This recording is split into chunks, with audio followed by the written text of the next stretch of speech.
ये आकाशवाणी रायपुर है। प्रादेशिक समाचार बुलेटिन के साथ मैं राहुल सिन्हा।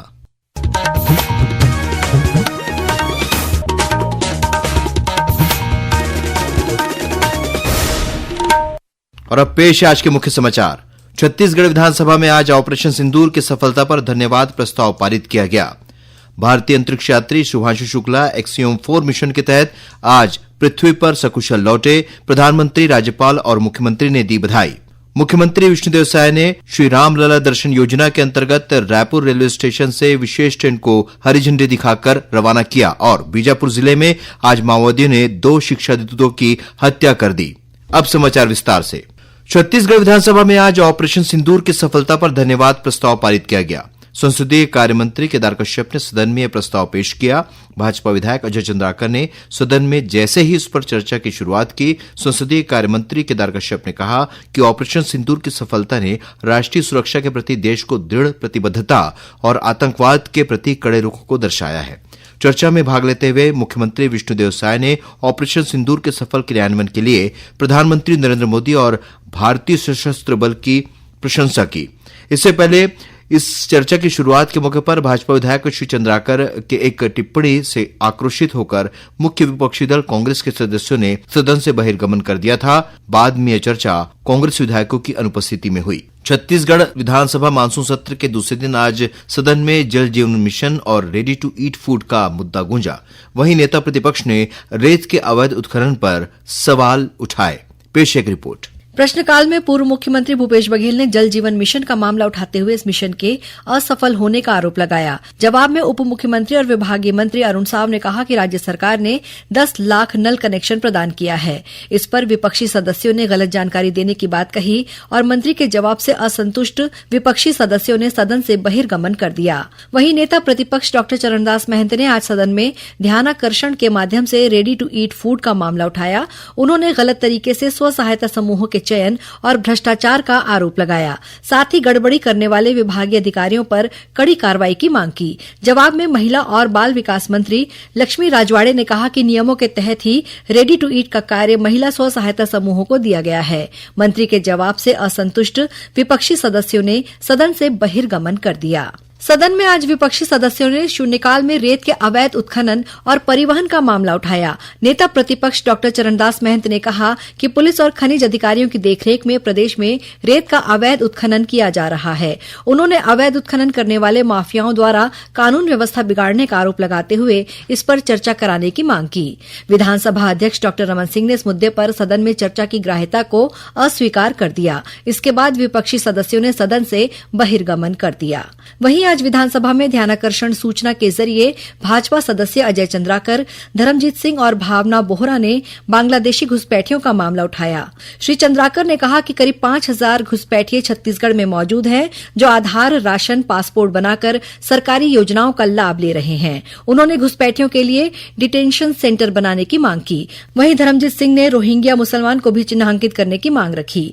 भावना बोहरा ने शिकायत के आधार पर जांच करने का मामला उठाया। जवाब में गृह मंत्री विजय शर्मा ने कहा कि कई जिलों में एफआईआर कर कार्रवाई की गई है। साथ ही टोल फ्री नंबर जारी कर लोगों से जानकारी देने को कहा गया है। समाचार डेस्क, आकाशवाणी रायपुर। भारतीय अंतरिक्ष यात्री शुभांशु शुक्ला एक्सियोम 4 मिशन के 3 अन्य अंतरिक्ष यात्रियों के साथ आज पृथ्वी पर सकुशल लौट आए। अंतर्राष्ट्रीय अंतरिक्ष स्टेशन पर 18 दिन के मिशन के बाद अंतरिक्ष यात्री अमेरिका के कैलिफोर्निया तट के पास प्रशांत महासागर में सकुशल उतरे। प्रधानमंत्री नरेंद्र मोदी और विज्ञान और प्रौद्योगिकी मंत्री जितेंद्र सिंह ने ग्रुप कैप्टन शुभांशु शुक्ला की सफल अंतरिक्ष यात्रा पर प्रसन्नता व्यक्त करते हुए उन्हें बधाई दी है।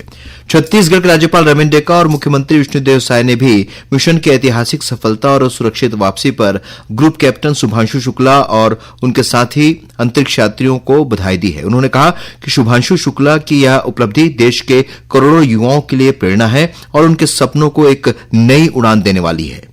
मुख्यमंत्री विष्णुदेव साय ने आज श्री राम लला दर्शन योजना के अंतर्गत रायपुर रेलवे स्टेशन से विशेष ट्रेन को हरी झंडी दिखाकर रवाना किया। इस ट्रेन से रायपुर संभाग के 850 श्रद्धालु श्री राम जन्मभूमि अयोध्या धाम के दर्शन के लिए रवाना हुए। इस अवसर पर मुख्यमंत्री ने कहा कि मार्च 2024 से शुरू हुई इस योजना से 20,000 से अधिक श्रद्धालुओं को अयोध्या धाम का दर्शन कराया जा चुका है। उन्होंने कहा कि राज्य सरकार ने इस वर्ष 36 करोड़ रुपए का बजट इस योजना के लिए स्वीकृत किया है। प्रादेशिक समाचार आप आकाशवाणी रायपुर से सुन रहे हैं। छत्तीसगढ़ की खबरों से है आपका वास्ता और खबरों की विश्वसनीयता से है हमारा वास्ता। आकाशवाणी समाचार रायपुर के प्रादेशिक समाचार बुलेटिन के साथ ही हमारे समसामयिक कार्यक्रम आप रेडियो के अलावा अपने मोबाइल पर भी सुन सकते हैं। आकाशवाणी समाचार फेसबुक, ट्विटर और यूट्यूब पर भी उपलब्ध है। हमारा Facebook page Chhattisgarh news on AIR, Twitter handle CGAIR news और हमारा यूट्यूब चैनल है छत्तीसगढ़ AIR न्यूज। तो अब रेडियो के साथ ही आपके मोबाइल के जरिए भी हम पहुंच रहे हैं आप तक। छत्तीसगढ़ की हर खबर के लिए सुनते रहिए आकाशवाणी समाचार। और अब आगे बढ़ते हैं बाकी के समाचारों की ओर। छत्तीसगढ़ उच्च न्यायालय ने जांजगीर चांपा जिले में तालाब में डूबने से 4 बच्चों की मौत के मामले को स्वतः संज्ञान में लिया है। मुख्य न्यायाधीश रमेश कुमार सिन्हा और न्यायाधीश विभुदत्त गुरु की डिवीजन बेंच ने इस मामले में मुख्य सचिव से व्यक्तिगत शपथ पत्र के रूप में जवाब मांगा है। मामले की अगली सुनवाई 29 जुलाई को होगी। वहीं उच्च न्यायालय के मुख्य न्यायाधीश रमेश कुमार सिन्हा और न्यायमूर्ति विभुदत्त गुरु की डिवीजन बेंच ने एक अन्य जनहित याचिका पर सुनवाई करते हुए छत्तीसगढ़ में साइबर अपराधों की जांच में अहम भूमिका निभाने वाले इलेक्ट्रॉनिक साक्ष्य विशेषज्ञ साइबर एक्सपर्ट की नियुक्ति नहीं होने को लेकर केंद्र सरकार के अधिवक्ता से पूछा कि साइबर एक्सपर्ट की नियुक्ति कब तक होगी। इस पर केंद्र सरकार का पक्ष रख रहे अधिवक्ता रमाकांत मिश्रा ने कोर्ट को बताया कि विशेषज्ञ की नियुक्ति 3 चरणों की प्रक्रिया के बाद ही की जा सकती है। इसमें पहला चरण फोरेंसिक लैब की स्थापना है जो अब पूर्ण हो चुका है। बाकी 2 चरणों के बाद नियुक्ति संबंधी अधिसूचना जारी की जाएगी। उन्होंने प्रक्रिया को पूरा करने के लिए सितंबर 2025 तक का समय मांगा। भारत सरकार के ग्रामीण विकास मंत्रालय के सचिव मनोज जोशी और संयुक्त सचिव कुणाल सत्यार्थी ने आज नवा रायपुर में digital India land records modernisation programme तथा नक्शा परियोजना की प्रगति की समीक्षा की। इस अवसर पर केंद्र सरकार के अधिकारियों ने भू अभिलेखों को डिजिटलीकरण पर जोर दिया। उन्होंने कहा कि जियो रेफरेंसिंग के काम को पूरा कर किसानों के हित में इसका उपयोग किया जाए। साथ ही लंबित प्रकरणों के निराकरण के लिए विशेष राजस्व अधिकारियों की नियुक्ति करने की भी बात कही। बाद में केंद्रीय सचिव मनोज जोशी ने विधानसभा परिसर स्थित कार्यालय में मुख्यमंत्री विष्णुदेव साय से सौजन्य भेंट की। बीजापुर जिले में आज माओवादियों ने मुखबिरी के शक में 2 शिक्षा दूतों की हत्या कर दी है। जिले के पुलिस अधीक्षक जितेंद्र कुमार यादव ने घटना की पुष्टि करते हुए बताया कि मृतकों में कोड़ा पणगू स्कूल में शिक्षा दूत पिलूर निवासी विनोद मड़े और टेकमेट्टा गांव के निवासी सुरेश मेट्टा शामिल है। पुलिस मामले की जांच कर रही है। प्रवर्तन निदेशालय ईडी की टीम ने आज रायपुर में रेलवे कॉन्ट्रैक्टर और दुर्ग में होटल कारोबारी के दीपक नगर स्थित घर में छापेमार कार्रवाई की। सूत्रों से मिली जानकारी के मुताबिक ईडी की टीम आज रायपुर और दुर्ग स्थित कारोबारी के घर पहुंची जहां पर जांच चल रही है। बताया जा रहा है कि ईडी की टीम द्वारा मनी लॉन्ड्रिंग से जुड़े मामले की जांच की जा रही है। स्वच्छ सर्वेक्षण में छत्तीसगढ़ के 7 नगरीय निकायों को स्वच्छता के पैमानों पर खरा उतरने के लिए राष्ट्रीय पुरस्कारों से नवाजा जाएगा। राष्ट्रपति द्रौपदी मुर्मू 17 जुलाई को नई दिल्ली में आयोजित समारोह में यह पुरस्कार प्रदान करेंगी। बिलासपुर नगर निगम, कुम्हारी नगर पालिका और बिला नगर पंचायत को प्रेसिडेंट अवार्ड प्रदान किया जाएगा। वहीं रायपुर नगर निगम को मिनिस्ट्रियल अवार्ड प्रदान किया जाएगा। इसके अलावा अंबिकापुर नगर निगम तथा पाटन और विश्रामपुर नगर पंचायत को भी स्वच्छता के क्षेत्र में उत्कृष्ट प्रदर्शन के लिए पुरस्कार प्रदान किए जाएंगे। तेंदुपत्ता बोनस घोटाला मामले में ईओडब्ल्यू ने 14 आरोपियों के खिलाफ दंतेवाड़ा के विशेष न्यायालय में चालान पेश किया है। लगभग 4500 पन्नों के इस चालान में तत्कालीन वनमंडल अधिकारी अशोक कुमार पटेल सहित 14 आरोपियों के नाम शामिल हैं। और अब पेश है मौसम का हाल। मौसम विभाग के अनुसार अगले 24 घंटों के दौरान प्रदेश में अनेक स्थानों पर हल्की से मध्यम वर्षा होने अथवा गरज चमक के साथ छींटे पड़ने की संभावना है। वहीं 1-2 स्थानों पर अंधड़ चलने, आकाशीय बिजली गिरने तथा भारी वर्षा होने की चेतावनी दी गई है। भारी वर्षा सरगुजा संभाग और बिलासपुर संभाग के जिलों में हो सकती है।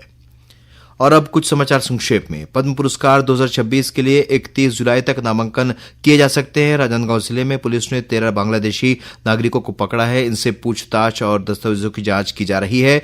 जांजगीर नगर में 4 पहिया वाहन ने एक मोटरसाइकिल को टक्कर मार दी, जिससे मोटरसाइकिल में सवार एक महिला की मौत हो गई, जबकि 4 अन्य लोग घायल हो गए हैं। कोंडागांव जिले के फरसगांव पुलिस ने ऑनलाइन तथा ऑफलाइन में करोड़ों रुपए की ठगी करने वाले एक आरोपी को गिरफ्तार किया है। बलौदाबाजार भाटापारा जिले की पुलिस अधीक्षक भावना गुप्ता के निर्देशन में म्यूल खाता धारकों की पहचान कर 7 आरोपियों पर कार्रवाई की गई है। अब तक हुई जांच में इनके खातों से 3 लाख रुपए से ज्यादा के लेनदेन की जानकारी मिली है। और जांजगीर चांपा जिले के नवागढ़ थाना क्षेत्र के सियूड़ गांव में आकाशीय बिजली की चपेट में आने से एक युवक की मौत हो गई है। अंत में मुख्य समाचार एक बार फिर। छत्तीसगढ़ विधानसभा में आज ऑपरेशन सिंदूर की सफलता पर धन्यवाद प्रस्ताव पारित किया गया। भारतीय अंतरिक्ष यात्री शुभांशु शुक्ला एक्सियोम 4 मिशन के तहत आज पृथ्वी पर सकुशल लौटे। प्रधानमंत्री, राज्यपाल और मुख्यमंत्री ने दी बधाई। मुख्यमंत्री विष्णुदेव साय ने श्री रामलला दर्शन योजना के अंतर्गत रायपुर रेलवे स्टेशन से विशेष ट्रेन को हरी झंडी दिखाकर रवाना किया। और बीजापुर जिले में आज माओवादियों ने 2 शिक्षा दूतों की हत्या कर दी। इसी के साथ प्रादेशिक समाचार बुलेटिन समाप्त हुआ। नमस्कार।